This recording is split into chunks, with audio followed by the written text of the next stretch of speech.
Bonjour à tous, j'espère que vous allez bien. Moi, je vais bien. J'espère aussi que votre semaine a été très encourageante et que vous avez bien mangé. Alors, j'espère que vous êtes bien installés parce qu'aujourd'hui, nous allons parler d'un point très essentiel dans les études de droit, notamment celui des difficultés que les étudiants en parcours niveau 1, niveau 2, niveau 3 peuvent rencontrer. Alors, il s'agit premièrement de la frustration. Pourquoi la frustration? Parce que chaque étudiant nouvellement inscrit dans un niveau a tendance à consulter ses aînés académiques, c'est-à-dire ceux-là qui sont passés avant lui, ceux-là qui ont effectué ce trajet avant lui, pour avoir certaines informations sur la complexité, sur les difficultés, sur la manière d'aborder, sur les différentes stratégies à adopter. Pourtant, le témoignage qu'ils reçoivent de ces derniers sont très souvent sanglants, pas filtrés, et résultat, les étudiants les appréhendent, les intériorisent et cela crée de la frustration en eux.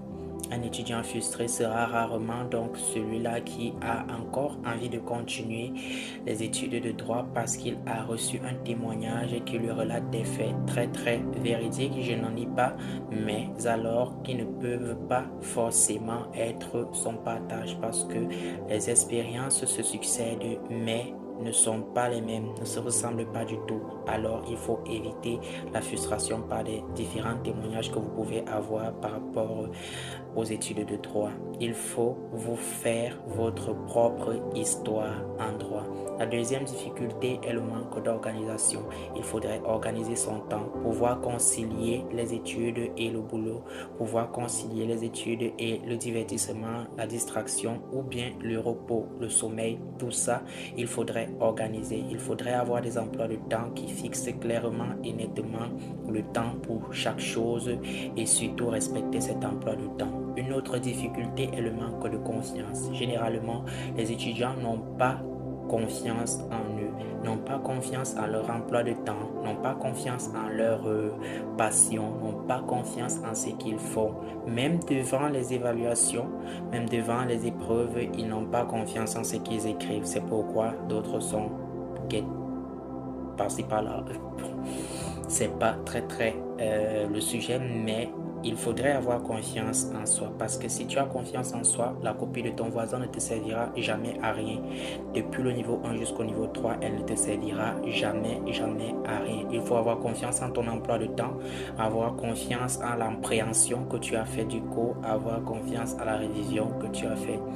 Alors, une autre difficulté est le manque de détermination.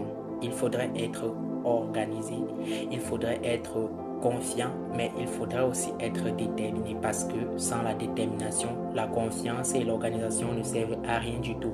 Il faudrait avoir une motivation, il faudrait avoir un objectif final, il faudrait avoir un trophée à atteindre, c'est-à-dire je me suis fixé l'objectif d'avoir ma licence en 3 ans. Je suis déterminé à l'avoir dans 3 ans, pas plus, pas moins.